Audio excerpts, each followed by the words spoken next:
살아있는 예배, 살아있는 신앙, 살아있는 예배, 살아있는 신앙, 이 제목의 말씀을 가지고 함께 하나님의 은혜를 나누겠습니다. 저를 따라해 보시겠습니까? 살아있는 예배, 살아있는 신앙. 여러분, 우리의 예배가 하나님 보실 때 살아있는 예배가 되고 우리의 신앙이 살아있는 신앙이 되기를 주님의 이름으로 축복합니다. 저는 우리 교회와 우리 성도님들, 우리 청년들이 살아있는 예배를 드리는 것이 너무 감사하고, 그리고 살아있는 신앙생활을 하고 계심이 얼마나 감사한지 모르겠습니다. 우리가 골로새 말씀을 보았는데, 우리가 골로새 말씀을 지금 계속 나누고 있는데, 이게 교회 일정에 따라서 조금 이게 순서가 이렇게 달라지기도 하지만, 우리가 보지 않았던 본문 중에 골로새 2장 16절부터 19절의 말씀을 오늘 보았습니다. 여기에 다양한 내용이 나옵니다. 뭐 먹고 마시는 것, 절기, 초하루, 뭐 안식일, 뭐 꾸며낸 겸손, 천사 숭배, 뭐 여러 가지 다양한 내용이 나오는데, 제가 이 말씀을 준비하면서 이것은 우리의 신앙생활에 대한 것이구나, 이것은 우리의 예배생활에 대한 것이구나. 하나님께서 마음 가운데 강한 감동의 도전의 메시지를 주셨습니다. 저는 오늘 주신 이 말씀이 살아 역사하는 하나님의 생명의 말씀인 줄로 믿고, 오늘 이 말씀을 통해서 우리의 예배가 살아있는 예배로, 그리고 우리의 신앙이 살아있는 신앙으로 새롭게 변화되는 복된 시간이 될 수 있기를 주님의 이름으로 축복합니다. 자, 그렇다면 어떻게 살아있는 예배를 드리는가, 어떻게 살아있는 신앙생활을 할 수가 있는가, 제가 크게 두 가지를 나누는데, 첫 번째는 바로 이것입니다. 우리의 삶의 중심이 바로 예수 그리스도가 되셔야 됩니다. 여러분, 예수 그리스도가 아니면 예배는 불가능해요. 종교 활동은 될지 모르지만 그러나 그것은 죽어 있는 거예요. 생명이 없단 말이에요. 예수 그리스도로 말미암아 살아있는 예배가 가능하고, 그리고 우리의 예배의 대상이 예수 그리스도이신 거예요. 오늘 본문의 첫 부분 16절이 이렇게 시작을 합니다. 그러므로라고 시작을 합니다. 그러므로는 앞의 내용과 연결되는데, 우리가 예전에 이 앞의 내용을 봤어요. 바로 예수 그리스도의 십자가로 말미암아 우리의 모든 죄를 사해 주셨다는 것입니다. 이런 우리의 노력이나 우리의 공로나 우리의 행위로 구원받은 것이 아니라 예수 그리스도의 십자가의 그 공로로 말미암아, 하나님의 전적인 은혜로 말미암아, 예수님의 십자가에서 다 이루신 거, 예수님의 보배로운 피의 그 능력으로 말미암아 우리를 거스르고 우리를 불리하게 하는 그 법조문에 쓴 증서를 십자가에 다 못 박으신 것이죠. 죄로 말미암은 형벌, 죄로 말미암은 저주, 예수 그리스도의 보혈의 능력으로 다 씻어주신 것입니다. 나의 노력이 아니에요. 나의 행위가 아닙니다. 물론 우리의 행위, 우리의 노력, 우리의 결단 다 중요한 것이지만 그것으로 구원받을 수 있는 것이 아닙니다. 그것으로 하나님 아버지께 나갈 수 있는 예배자가 될 수 있는 것이 아니란 말이에요. 요한복음 14장에 나와 있잖아요. 내가 곧 길이요 진리요 생명이니 나로 말미암지 않고는 아버지께로 올 자가 없느니라. 예수 그리스도로 말미암지 않으면 아버지께로 나갈 수 없는 예배자로 설 수 있는 자가 아무도 없다는 거예요. 여러분, 예수 그리스도가 아니면 살아있는 예배는 불가능한 거예요. 여러분, 예수 그리스도의 피로 말미암아 우리의 죄 씻음을 받고 거룩하신 하나님 앞에 나아가고, 그리고 예수 그리스도의 이름으로 기도하고 예수 그리스도의 이름을 찬양하고, 그리고 예수 그리스도의 말씀을 듣고 예수 그리스도의 말씀을 붙들고 순종하고, 이것이 살아있는 예배, 살아있는 신앙이라고 하는 것입니다. 저는 오늘 예배를 통해서 예수 그리스도의 이름을 붙드는 예배가 되기를 간절히 축복합니다. 예수 그리스도의 살아계시는 그 생명의 능력을 공급받는 예배가 될 수 있기를 주님의 이름으로 축복합니다. 자, 그러므로라고 그러잖아요. 그래서 그러므로 다음에 무슨 내용이 나옵니까? 먹고 마시는 것과 절기나 초하루나 안식일을 이유로 누구든지 너희를 비판하지 못하게 하라, 이렇게 이야기해요. 이게 무슨 말이냐면, 그 당시에 골로새 지역의 신앙생활하던 골로새 교회 성도들을 공격하는 이단들과 거짓 교사들이 있었는데, 뭐라고 비판하고 뭐라고 공격하냐면, 너희들 음식 규례 잘 지켰어? 먹어야 되는 거 먹고 먹지 말아야 되는 것 안 먹고 그런 거 잘 지켰어? 절기 잘 지키고 있는 거야? 초하루 하나님 앞에 제사 지냈는데 그 제사 잘 한 거야? 안식일의 규례 잘 지켰어? 이 규례를 지키는 것에 의해서 완전한 구원이 있는 것처럼, 그걸 통해서 우리의 신앙의 수준이 깊어지는 것처럼 그렇게 공격을 했다는 것이죠. 아무도 그렇게 누구든지 비판하지 못하게 하라는 것은 그 기준을 받아들이지 말라는 거예요. 그 이유가 있습니다. 17절에 보면 이것들은 장래일의 그림자이기 때문에. 여러분, 그림자라고 하는 것은 실체가 있는 거예요. 실체가 있기 때문에 그림자가 있는 거예요. 근데 실체는 무엇이냐? 몸은 그리스도의 것이니라. 실체는 예수 그리스도시라는 거예요. 그 예수 그리스도가 실체신데 그림자 붙들고 신앙생활하지 말라는 것입니다. 여러분, 먹고 마시는 것, 먹고 마셔야 살죠. 먹고 마셔야 힘을 냅니다. 근데 우리가 진짜 먹고 마셔야 되는 것이 무엇입니까?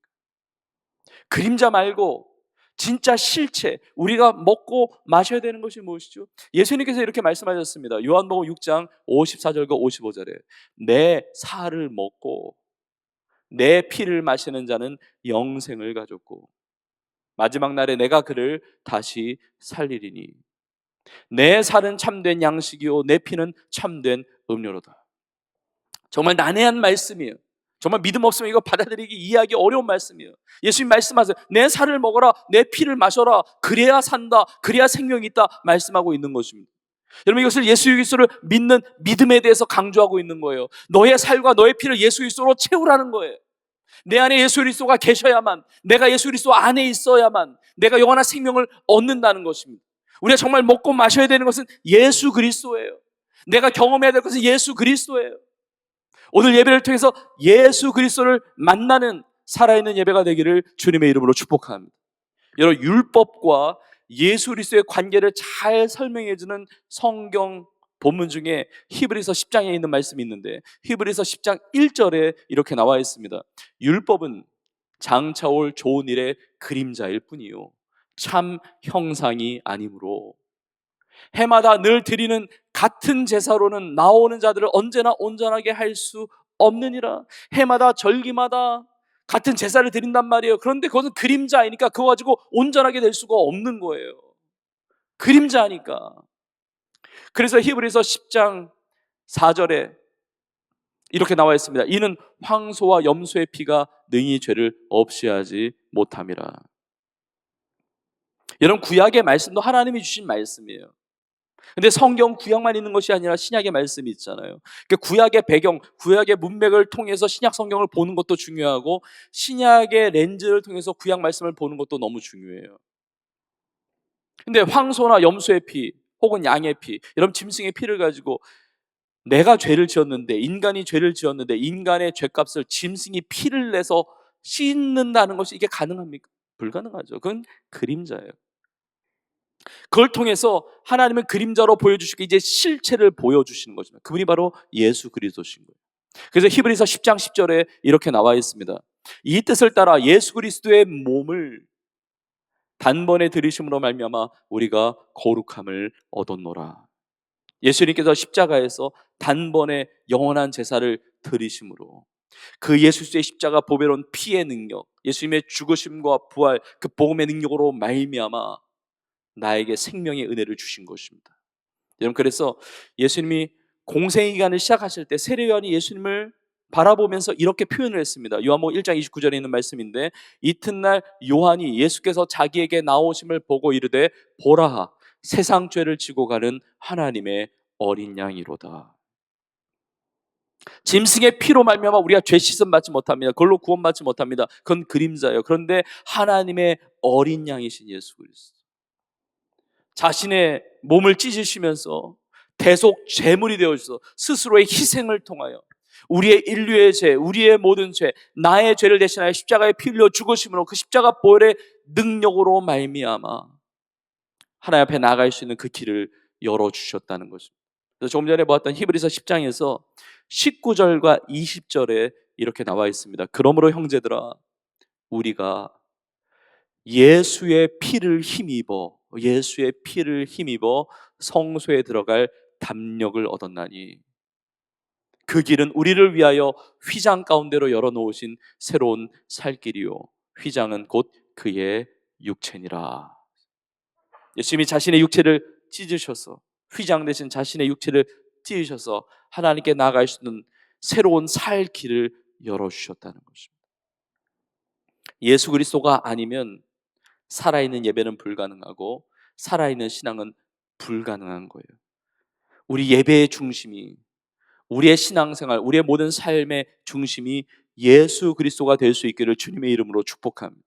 우리가 죄된 모든 것이 있다면 주님 앞에 나와서 회개하고 주님의 십자가 보혈의 능력을 의지하는 것입니다. 하나님께서 깨끗이 씻겨주시고 거룩한 하나님의 자녀로서 하나님 아버지를 예배할 수 있는 인생, 그리고 하나님으로부터 주어지는 그 예배의 놀라운 축복과 능력과 그 은혜를 마음껏 누리며 승리하는 우리 모두가 될 수 있기를 주님의 이름으로 축복합니다. 자, 살아있는 예배, 살아있는 신앙 생활을 위해서는 예수 그리스도가 중심이 되어야 하는데, 여러분 그것과 함께 두 번째, 이것이 너무 중요합니다. 사실 우리는 예수님을 믿음으로 구원받아서 신앙생활을 하고 있는 것입니다. 이게 예배 자리에 있는 것인데, 내가 예수 그리스도를 중심으로 산다고 말을 하지만, 내가 예수님을 믿는다고 말을 하지만 왜 나의 신앙은 죽어 있는 것 같은가? 왜 잠들어 있는 것 같은가? 나의 예배는 왜 살아있는 예배로 하나님 앞에 드려지는 것 같지 않은가? 여러분 이유가 있습니다. 여러분 살아있는 예배가 되기 위해서 우리에게 꼭 필요한 것이 있는데, 그것이 바로 영과 진리로 예배를 드려야 됩니다. 우리가 제자 훈련을 하면서 우리 성경 공부나 또 하나님의 말씀 이렇게 설교를 들으면서 우리 예배에 관련된 많은 것들을 배웁니다. 예배에 관련된 많은 말씀들을 우리가 듣게 되는데, 성경에 보면 예배에 관련된 구절들이 많은데 대표적인 구절이 요한복음 4장 23절과 24절에 이렇게 나와 있습니다. 아버지께 참되게 예배하는 자들은 뭘로 예배합니까? 영과 진리로 예배할 때가 오나니 곧 언제입니까? 이때라. 아버지께서는 자기에게 이렇게 예배하는 자들을 찾으시느니라. 그 다음에 24절 너무나 귀한 말씀이죠. 우리 같이 읽겠습니다. 시작. 하나님은 영이시니 예배하는 자가 영과 진리로 예배할지니라. 아멘. 한 번 더 하겠습니다. 하나님은 영이시니 예배하는 자가 영과 진리로 예배할지니라. 아멘. 우리의 예배가 영과 진리로 드리는, 하나님이 찾으시는 그런 예배자로 살아있는 예배를 드리는 우리 모두가 되기를 주님의 이름으로 축복합니다. 근데 영과 진리로 예배 드리는데 여기에 방해 요소가 있어요. 영과 진리로 드려야만 이 살아있는 예배, 살아있는 신앙이 되는데 여기에 방해 요소가 있는데, 대표적인 게 뭐냐면 하나님은 영이시잖아요. 그러니까 보이지가 않는단 말이에요. 그러니까 영적인 예배를 드려야 되는데 육적인 예배에 갇혀 있는 거예요. 눈에 보이는 육적인 예배, 이 형식적인 이 겉모습의 예배에 머물 때, 이걸 뛰어넘지 못할 때 그것은 살아있는 예배가 될 수가 없다는 거예요. 우리의 영혼을 드려야 되는데, 성령과 교통하는 예배를 드려야 되는데, 여러분 형식이 필요 없다는 게 아니라 형식도 중요하고 예배 순서도 중요하고 예배 장소도 중요하고 이 환경과 시스템 다 중요한 것이지만, 그러나 예배의 내용이 빠져버려 있으면 그건 다 껍데기에 불과하다는 것입니다. 예배의 겉모습, 육적인 모습, 눈에 보이는 이런 것들이 다 중요하겠지만 그러나 그것이 본질이 아니란 말이에요. 그건 과정이고 그건 비본질적인 우리 예배를 돕는 것일 수가 있는 것이고, 진짜 본질은 뭐냐면 하나님의 영이시기 때문에 이 육적인 예배를 뛰어넘어서 영적인 예배를 드려야 한다는 것이죠. 영적인 예배, 그러니까 겉모양의 예배가 아니라 내 속사람의 예배가 되어야 되는 거예요. 내 속사람의 예배가. 이런 수많은 사람들이 하나님 앞에 예배를 드리지만 하나님 보실 때 받으실 만한 예배가 너무 적으니까 그 수많은 제사를 드리고 수많은 예배를 드린다고 하지만 하나님이 받으실 수 없는 살아있는 예배가 아니라 죽어있는 예배니까 하나님이 너무 안타까운 마음을 가지고 이스라엘 백성들에게 하신 말씀이 이사야 1장 12절에 이렇게 나와 있습니다. 너희가 내 앞에 보이러 오니 이것을 누가 너희에게 요구하였느냐? 내 마당만 밟을 뿐이니라. 여러분 이렇게 예배당에 와서 예배 자리에 있는 것 너무 귀한 것입니다. 그 예배 시간을 지키고 예배 자리에 함께 하나님을 예배하는 이 시간에 이 자리에 함께 있다는 것은 너무 축복된 일이에요. 너무 귀한 일이에요. 자, 그런데 하나님께서 마음이 아프셔서 안타까우셔서 말씀하시는 거예요. 너희가 나에게 보이러 오는데 그 보이러 오는 게 겉모양만 보이러 오니까 마음이 빠져버리고 그 영혼의 진실함이 빠져버리고 성령과 교통하는 예배가 아니니까 육적인 종교 생활에 머물러 있으니까 너무 안타깝다 이거예요. 마당불만 밟고 가면 어떡하느냐는 거예요. 예수님께서 바리새인과 서기관들을 회칠한 무덤이라고 책망을 하셨습니다. 바리새인들, 서기관들 보면요 진짜 경건한 사람처럼 보여요. 신앙생활 너무 잘하는 것처럼 보입니다. 그래서 다른 사람이 신앙생활 잘한다고 존경도 하는 거예요. 근데 예수님이 회칠한 무덤이라고 그래요. 그 겉에 횟가루를 칠했으니까 하얗게 깨끗해 보이는데 그 속은 무덤이라서 썩은 데가 진동하는 겁니다. 사망이 있는 거예요. 죽음이 있는 거예요. 살아있는 신앙생활이 아닌 거예요. 우리가 보여지는 것에 현혹되는 것이 아니라 보여지는 것 다 중요한 것이지만 그러나 우리의 속사람이 진짜 하나님을 예배해야 됩니다. 정말 영적인 예배를 드려야 되는 거예요. 이것이 살아있는 예배인 줄로 믿습니다. 여러분, 하나님이 받으시는 예배는 어떤 예배인지 아세요? 대표적으로 시편 51편 17절에 이렇게 나와 있습니다. 하나님이 구하시는 제사는 상한 심령이라. 하나님이여 상하고 통회하는 마음을 주께서 멸시하지 아니하시리다. 하나님이 구하시는 제사는 상한 심령이에요. 심령. 내가 마음이 상해 있는데 괜찮은 척 하지 말라는 것입니다. 하나님은 다 아시잖아요. 수고하고 무거운 짐자들아 다 내게로 오라 그러면 그걸 가지고 와야 되는데 괜찮은 척해서 위장하듯이 형식적으로 와서 그냥 왔다가 가지 말라는 거예요. 그건 하나님 받으시는 살아있는 예배가 될 수가 없어요. 하나님의 은혜를 체험하는 예배가 될 수 없다는 것입니다. 상한 심령이면 심령 그대로 가지고 나오는 거예요. 있는 모습 그대로 가지고 나아가는 것입니다. 상하고 통회하는 마음을 멸시하지 않는 겁니다. 마음을 드려야 되는데 이 마음을 드리지 않는다는 것이죠. 여러분, 우리의 예배가 하나님께 우리의 마음을 드리는, 우리의 심령을 드리는, 육적인 눈에 보이는 겉모습의 그 예배, 종교 활동에서 벗어나서 영이신 하나님을 만나는 그 은혜를 누리는 살아있는 예배자들 되기를 주의 이름으로 축복합니다. 우리의 예배가 진짜 살아있는 예배, 다른 사람이 판단하고 다른 사람이 평가하는 그런 예배가 아니라 우리의 중심을 보시는 하나님, 그 영적인 성령과 교통하는 그 놀라운 예배의 능력과 은혜를 체험하는 살아있는 예배자 되기를 주의 이름으로 축복합니다. 그럼 여기에 덧붙여서 한 가지를 더 나누고 싶은 것이 있는데, 여러분, 우리가 영적인 예배라고 해서 눈에 보이는 형식과 뭐 이런 질서 이런 것이 필요 없다는 게 아니라 이건 너무 중요한데 이게 내용이 더 중요하다는 거예요. 예배 본질, 영과 진리로 예배 드리는데, 근데 자칫 잘못하면 내가 영적인 예배 드린다, 성령과 교통하는 예배를 드린다고 할 때 이 주관적인 감정이나 느낌과 체험을 의지하는 예배는 오히려 잘못된 예배예요. 그런 살아있는 예배가 아니에요. 오늘 본문의 18절에 천사 숭배라는 표현이 나오거든요. 천사 숭배. 갑자기 여러분, 천사는 숭배 대상, 예배 대상이 아니잖아요.